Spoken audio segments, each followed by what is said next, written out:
pre, isang pagpalang araw sa inyong lahat at welcome back dito sa channel ko. So yun mga pre, road for 2,000 solid subscriber na tayo. So ayun, alam ko maliit pa lang yung community natin, pero at least masaya ako sa nagiging resulta. At syempre, masaya ako sa suporta din yung lahat. So bago natin simulan yung video na to, gusto ko muna kayong batiin ng advance Merry Christmas para mamaya. And syempre, Happy New Year na rin in advance. So ayun mga pre, medyo matagal tayong hindi nakauwi dito sa bahay. At medyo matagal din na hindi natin naasikaso ng maayos ng mga isda natin. Syempre, alam niyo naman, sobrang busy tayo at syempre may trabaho tayong ginagawa. So yun, for this video mga pre, yung mga naalala nyo yung sunod-sunod natin na pag-out ng mga Platinum King Muli. So yung mga maliliit na Platinum King Muli ay nilagay ko muna sa ref tab. So ngayon, titignan natin kung gaano sila kalaki. At syempre, ilalagay muna natin sila sa grow out pan para naman lumaki na rin. At by February ay pwede natin silang ma-out. So yun mga pre, samahan nyo ako mga pre. Let's go!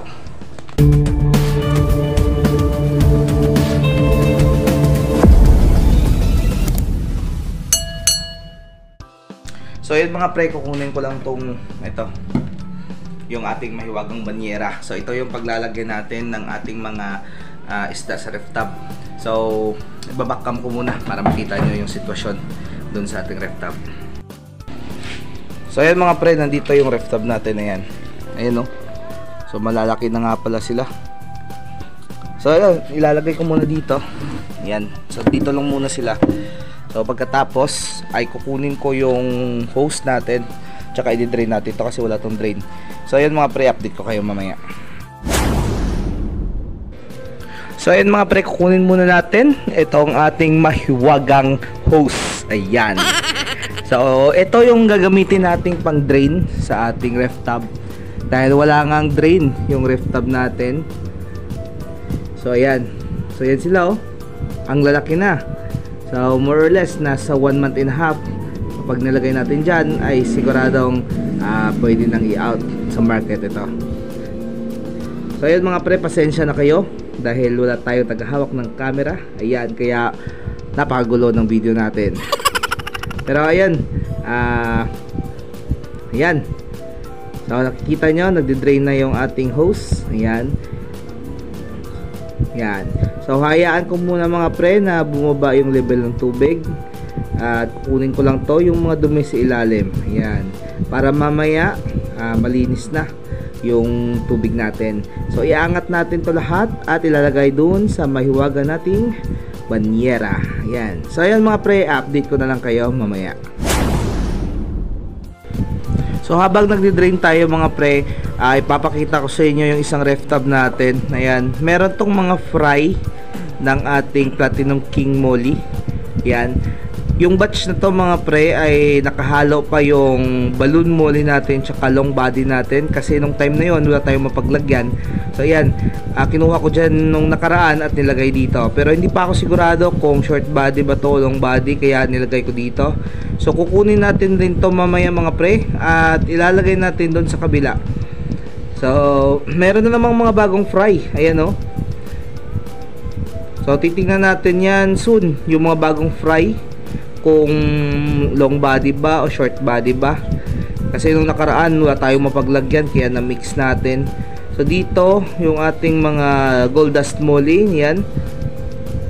So nagtatago sila. Yung mga grow out natin mga pre ay nandun sa kabila, nandun sa bago nating fish pond, yan. So malalaki na dyan mga pre yung mga gold dust natin. So di pa ako nakapag-select ng gagawin kong breeder dyan. So hayaan ko muna, maybe next year na lang kapag hindi tayo busy. Ayan. So i-drain ko na to mga pre.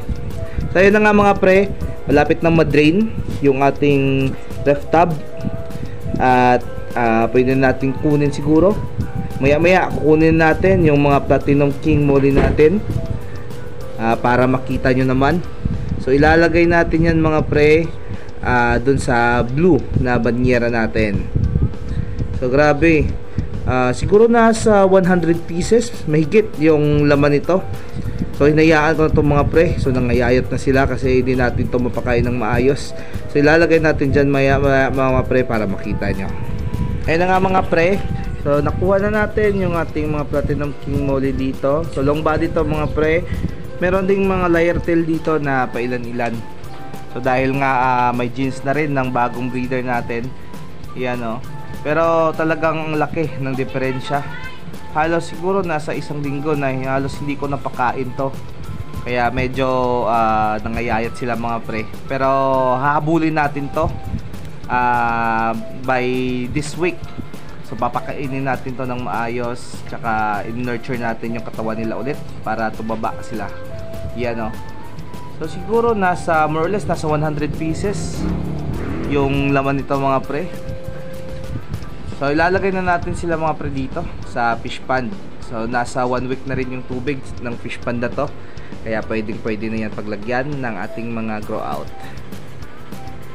So ayun, kukunin na natin gamit tong malaking fishnet natin, 12 inches na fishnet. So yan. So mahaba na yung katawan, malalaki na tong mga pre. Pero kailangan natin munang habulin, pagandahin yung katawan nila para mas lalong bumilog, para maganda naman kapag display natin. So ayan, ilalagay na natin dito mga pre. Samahan nyo ako. Let's go!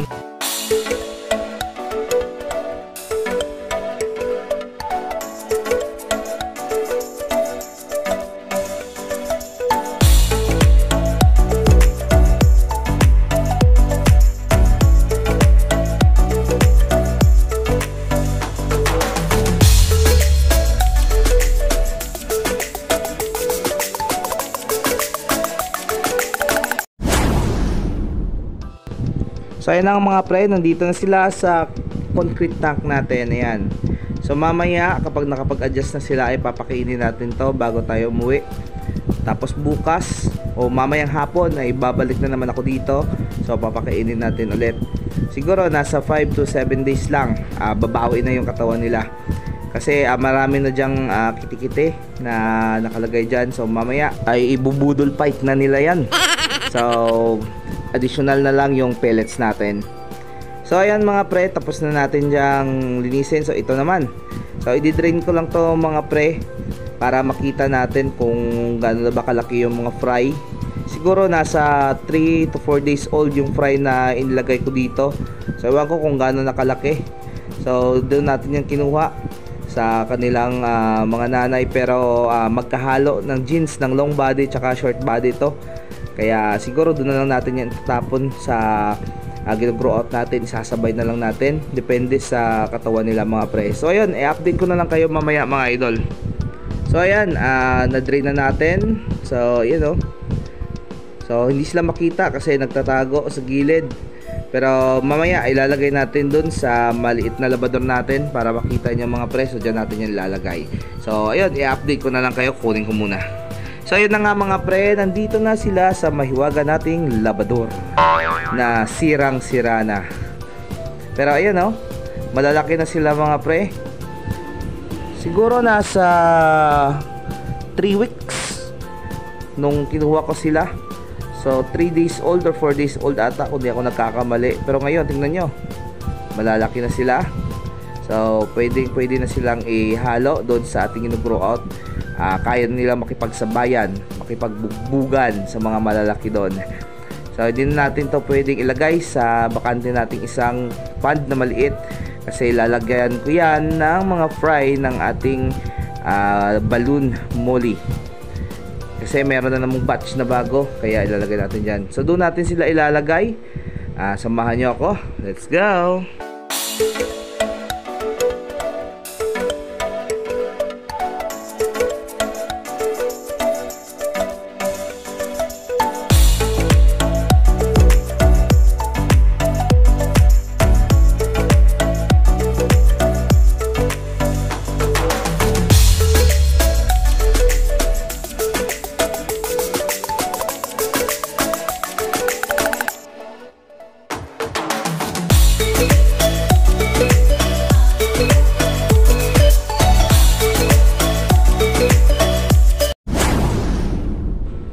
So yun mga pre, maraming salamat sa patuloy na pagsuporta at panood ng mga video ko.